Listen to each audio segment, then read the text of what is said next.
Hello everyone, आज की इस वीडियो में हम डिस्कस करेंगे कि फॉर्म 35 यानी कि अपील इनकम टैक्स पोर्टल पर किस तरीके से फाइल की जाती है।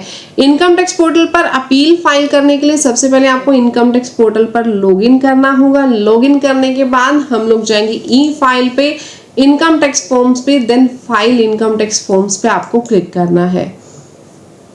क्लिक करने के बाद ये पेज आपके पास आ जाएगा। यहाँ से आपको forms as per income tax act 1961 पे जाना है। देन नेक्स्ट पेज पे आप जाएंगे।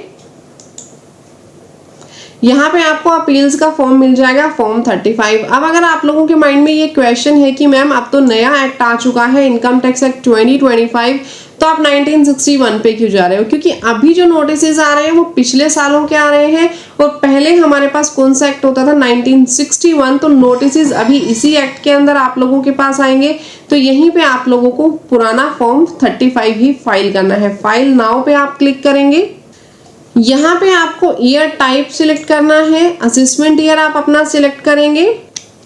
असेसमेंट ईयर सिलेक्ट करने के बाद आपको कंटिन्यू पे क्लिक करना है। लेट्स गेट स्टार्टेड पे क्लिक कीजिए। यहां से आपको करेक्ट डिन नंबर चूज करना है। जो आपका असेसमेंट ऑर्डर आया है या स्क्रूटनी ऑर्डर आया है, वो ऑर्डर के ऊपर आपके पास डिन नंबर दिया होगा। वो डिन यहाँ पे आपने सिलेक्ट करना है और कंटिन्यू पे क्लिक कर देना है। जैसे ही आप डिन नंबर सिलेक्ट करेंगे, बाकी की इंफॉर्मेशन ऑटो फिल होकर के आपके पास आ जाएगी, वो आपको डालने की जरूरत नहीं है। कंटिन्यू पे आप क्लिक करेंगे, यस पे क्लिक करेंगे। देन आपके पास बेसिक इन्फॉर्मेशन सबसे पहले पूछेगा, आप बेसिक इन्फॉर्मेशन पे क्लिक कीजिए। बेसिक इन्फॉर्मेशन पे क्लिक करके आपने अपनी जो एड्रेस की डिटेल्स हैं और आईटीआर की डिटेल्स हैं, बस वो वेरीफाई कर लेनी है।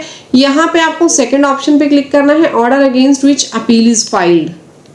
यहाँ पे आपके पास वो ऑर्डर आ जाएगा जिसके अगेंस्ट आप लोग अपील फाइल कर रहे हैं। यहाँ पे आपने क्या करना है, जो ऑर्डर है असेसमेंट ऑर्डर की कॉपी आपको यहाँ अटैच करनी है। इसके अलावा 156 सेक्शन के तहत आपको एक नोटिस ऑफ डिमांड आया होगा। नोटिस ऑफ डिमांड आपको यहाँ पे पीडीएफ में अटैच कर देना है। ये जो आपके डॉक्यूमेंट्स हैं, ये ऑटोमेटिकली पोर्टल से ही डाउनलोड हो जाएंगे। जब आपके पास डिमांड आती है ना, तो उसके अंदर 3 चीजें होती है, कॉम्पिटिशन, नोटिस ऑफ डिमांड और ऑर्डर। तो ऑर्डर और नोटिस ऑफ डिमांड आपको यहाँ पे अटैच करना है। जब हम इसको सेव कर देंगे, पेंडिंग अपील्स पे जाएंगे। यहाँ आपसे पूछेगा कि क्या आपकी कोई असेसमेंट, किसी अदर असेसमेंट ईयर की, फाइनेंशियल ईयर की अपील पेंडिंग है कमिश्नर ऑफ अपील्स के पास। अगर पेंडिंग है तो येस पे क्लिक कीजिए और उसकी डिटेल्स आपको यहाँ ऐड करनी है। नहीं है तो जस्ट नो पे क्लिक करके आपको सेव कर देना है। हमारे केस में कोई अदर अपील यहाँ पेंडिंग नहीं थी। अपील डिटेल्स पे इसके बाद आप क्लिक करेंगे। अपील डिटेल्स पे आने के बाद देखिए बहुत सारे क्वेश्चंस आपसे करेगा। आपको हर एक क्वेश्चन को पढ़ना है और प्रॉपरली उसका आंसर करना है। फर्स्ट वन आपसे क्या पूछा था, appeal relates to any assessment. क्या आपकी अपील असेसमेंट से रिलेटेड है? अगर असेसमेंट से रिलेटेड है तो येस कीजिए, अदरवाइज नो कीजिए। अगर असेसमेंट से रिलेटेड है तो पूछेगा कितनी इनकम असेस हुई, एडिशन कितना हुआ इनकम के अंदर, और उसके बाद आपसे पूछेगा कि लॉस जो है, क्या ये लॉस के कारण आप अपील फाइल कर रहे हैं, टोटल डिसअलाउंस ऑफ लॉस कितना हुआ, और अमाउंट ऑफ एडिशन कितनी हुई या डिसअलाउड कितना हुआ लॉस अपील में, और जो डिस्प्यूटेड है आपका इसमें से लॉस, वो आपको यहाँ लिखना है। अमाउंट ऑफ डिस्प्यूटेड डिमांड आपकी कितनी है।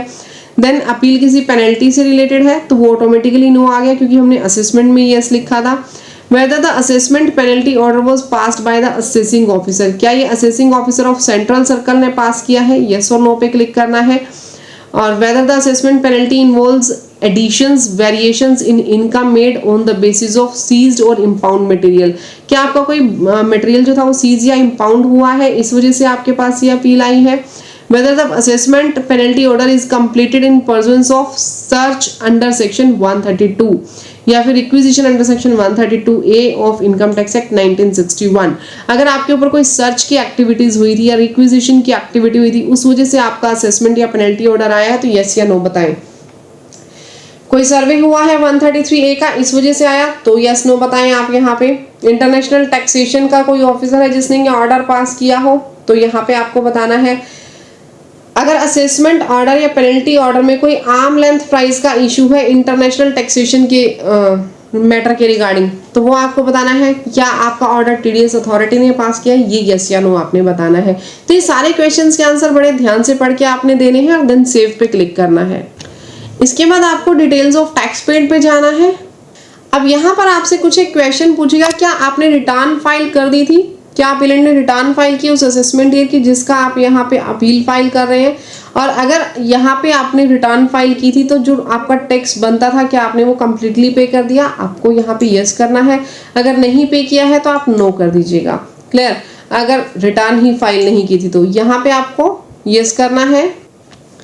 देन जैसे ही आपने यहाँ पे यस किया, आपके पास ये वाला ऑप्शन ऑटोमेटिकली नो हो जाएगा, क्योंकि यहाँ पे ये क्या कह रहा है कि अगर आपने रिटर्न फाइल नहीं की है तो क्या आपने एडवांस टैक्स पे कर दिया था। यहाँ पे जितना टैक्स पे हुआ वो आपको डालना है। If appeal relates to any tax deductible at under section 195 of income tax act, ये टीडीएस के रिगार्डिंग है। ठीक है, अगर आपका कोई टीडीएस ऐसा डिडक्टिबल हुआ तो आपको यहाँ पे यस करना है, अदरवाइज नो कर देना है। देन हम आएंगे नेक्स्ट पेज पे। यहाँ पे आपको जो मेन कोर फील्ड है वो हमारे पास ये वाली फील्ड है, statement of facts, grounds of appeal और एडिशनल एविडेंसेस आपको यहाँ पे प्रोवाइड करने हैं। अब देखिए ये पेज मैंने ओपन कर लिया, यहाँ पे आपको स्टेटमेंट ऑफ फैक्ट्स देने हैं। ध्यान रखिएगा 10,000 कैरेक्टर से ज्यादा आपके पास स्टेटमेंट ऑफ फैक्ट्स नहीं हो सकते हैं। आपको क्लियरली स्टेटमेंट ऑफ फैक्ट्स बनाने हैं। अगर आपको स्टेटमेंट ऑफ फैक्ट्स नहीं बनाने आते तो मैंने सेपरेटली वीडियोस अपलोड की हैं कि ग्राउंड्स ऑफ अपील किस तरीके से बनाएं, स्टेटमेंट ऑफ फैक्ट्स किस तरीके से बनाएं, आप वहां से देख करके सीख सकते हैं। अगर आपने फैक्ट्स अच्छे से बना लिए और ये ग्राउंड्स ऑफ अपील अच्छे से बना लिए तो ध्यान रखिएगा 90% केस आपके हाथ में आ जाता है। अगर ये आपके पास प्रॉपर नहीं बने तो आपके केस हारने के चांसेस बढ़ जाते हैं। आप लोगों को इसलिए प्रोफेशनल की हेल्प लेना बहुत जरूरी हो जाता है। आप लोग हमारी हेल्प लेना चाहे तो नीचे दिए गए कॉन्टेक्ट नंबर पे कॉन्टेक्ट भी कर सकते हैं। और यहाँ पे आपको क्या करना है, जो स्टेटमेंट ऑफ फैक्ट्स आप डालेंगे ध्यान रखिएगा उसमें कोई भी स्पेशल कैरेक्टर नहीं होना चाहिए। स्टेटमेंट ऑफ फैक्ट्स की पीडीएफ भी यहाँ अटैच कर दीजिएगा। ग्राउंड्स ऑफ अपील अपने बनाइएगा। ग्राउंड्स ऑफ अपील में यानी किस बेसिस पे आप अपील कर रहे हैं।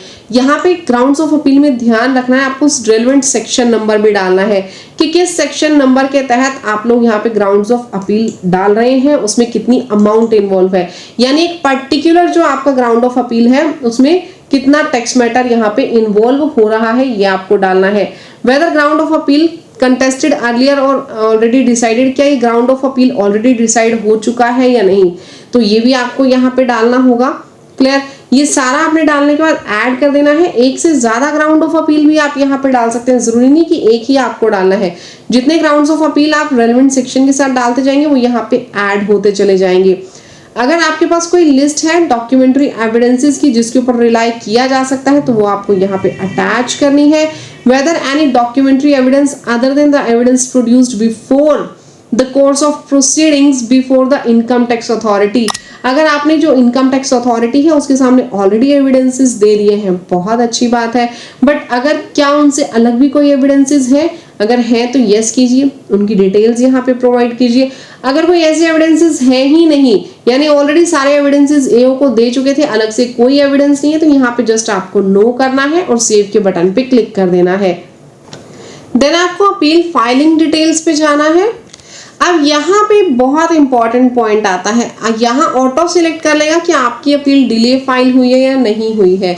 इस केस में अपील डिले फाइल हो रही है। यहाँ पे जो असेसी है उसके पास जेन्युइन रीजन था। आपके पास अगर अपील लेट फाइल हो रही है तो यहाँ पे ऑटोमेटिकली यस हो जाएगा, नंबर ऑफ डेज भी कैलकुलेट होकर के आ जाएंगे। यहाँ आपको रीजन डालना है कि किस रीजन की वजह से आपकी अपील इतनी ज्यादा लेट फाइल हुई।